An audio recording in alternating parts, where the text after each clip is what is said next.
All right, talking to Coach McKenzie Milton. First of all, listen, I'm going to get this out of the way. I know we talked about it before I got started. I called you Coach Milton off the jump. Finally got it right. So I know that's the biggest part of it, too. But, you know, and I talked to Coach Frost about this a minute ago, but the thing I wanted to ask about is obviously the guys have come the great distance that they have, you know, with all the practice in the spring. I guess you would call it preparation season. I loathe to call it off season. You all work too hard for that.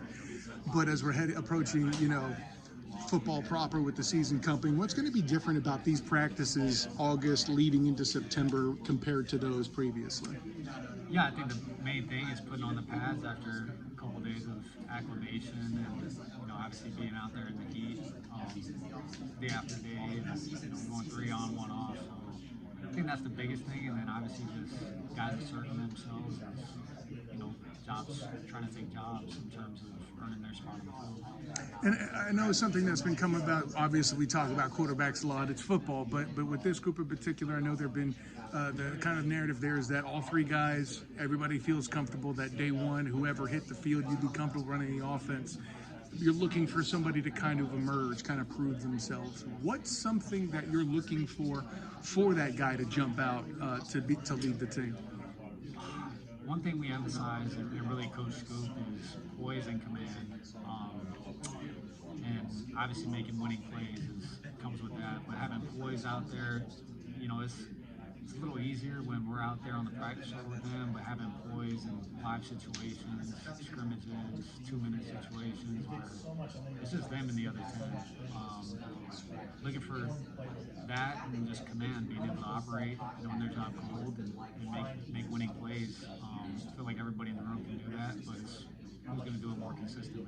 Is there like a specific moment from your quarterback career that you have just kind of like talked to any of the quarterback room? One moment that like stuck out that it's huge? You know, I think there's so many just from, you know, starting as a freshman, starting 3 years in a row, getting hurt, rehabbing 2 years, and then the role I had up at Florida State was different than my role here. And, you know, I think all those guys are going to, in one way or another, kind of have similar paths, whether they're the starter or not. So, you know, I try to prepare them for everything and anything, whether they're going to be the guy or the 2, the 3, the 4, to just approach it every day by being your best. And that's the lessons I learned from, you know, the time being the guy and not being the guy at times. It's just all you can control is your attitude and effort, and approaching every day to just get 1% better, whatever your role is. The hardest thing to do at this position is only one guy really takes it. But if they do that, I think when their time's done, when they're my age, when they're Coach Frost age, Coach Coop's age, like they'll look back and, you know, you really won't have any regrets. You know, and we talk about highlights. Thanks for answering that question. That was perfect.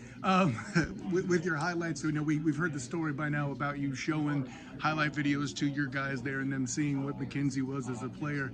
What are some highlights just in your time coaching, and be it with Dylan here, previously coaching him up, being in FSU, coaching with, you know, teaching them, or your time Tennessee? Is there like kind of a coaching highlight in your mind that you're taking that like, I use this here and it really worked for these guys? I think Dylan's a good one for me. Just,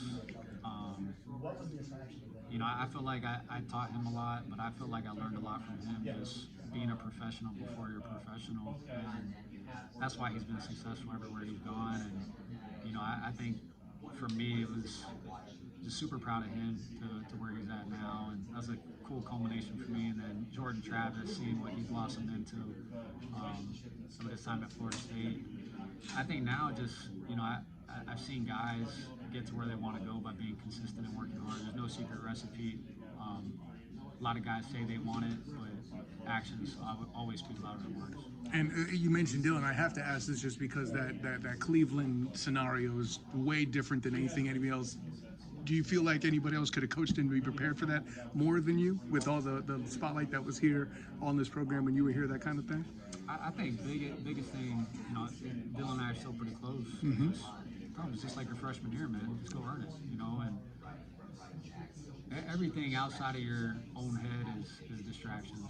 And the opinions that matter the most to me are one, the guys in the locker room, but just as, if not important, one in your own head. And if you get caught up in all the Twitter sphere, Instagram sphere, the 247 sports, the tabloids, The Mel Kipers. it's just wasted energy, you Yeah. know. And I think Dylan's time throughout college, being at 3 different places, and in a way, he's kind of always stepped into the shoes after the guy, being it whether it's here, Caleb Williams at Oklahoma, Bo Nix at Oregon, and he just beat to his own drum, approached it like he was a freshman, consistent, hard work, and he's been successful, you know. So at the end of the day, all you can control is your attitude, effort. Dylan's done a great job of that everywhere he's gone, and I expect nothing else. You know, for this time in Cleveland, he'll do great, no matter what his role is. Is there a specific question that has stood out to you from any of the top quarterbacks in your room that, you know, maybe challenged you in a way whenever they asked you? It's hard to pinpoint one, just because these guys, you know, they ask a lot of high-level questions. Like Cam's played a bunch of ball, and you know, he kind of sees it as a coach. And I would like to say I'm surprised at some of the questions he asked, but I'm really not, just because he's super dialed. Taven, you know, he asked me the other day, "Hey, coach, like, you know, how should I watch film? How do I watch film?" And Jakari's just, you know, from the time we got here to now, he's grown so much as a quarterback, as a leader, and it's been fun to watch. So, and then Davi getting here in June has picked up the playbook like that. So it's been fun to watch. Just each guy kind of has to work on individual things. But from a level of detail standpoint, like there's not one specific question I could say, but all 4 of them are really asking high level stuff, which is fun for me too. Would you say that they each kind of have like a high level of IQ? I think so. It's hard to say in game IQ because I haven't really seen him play yet. But on paper, yes. You know, because you know we prepare, we draw, we test very, very often, and that's one thing I'm keen on. If you can't do it on paper, you definitely can't do it on the grass. So on paper, for sure, you have a good idea of what our offense is supposed to look like. But now it's got to be functional intelligence on the grass is what we're looking to do here in fall camp. Because he had asked, go ahead. How much have you grown into this coaching role, and how do you like it?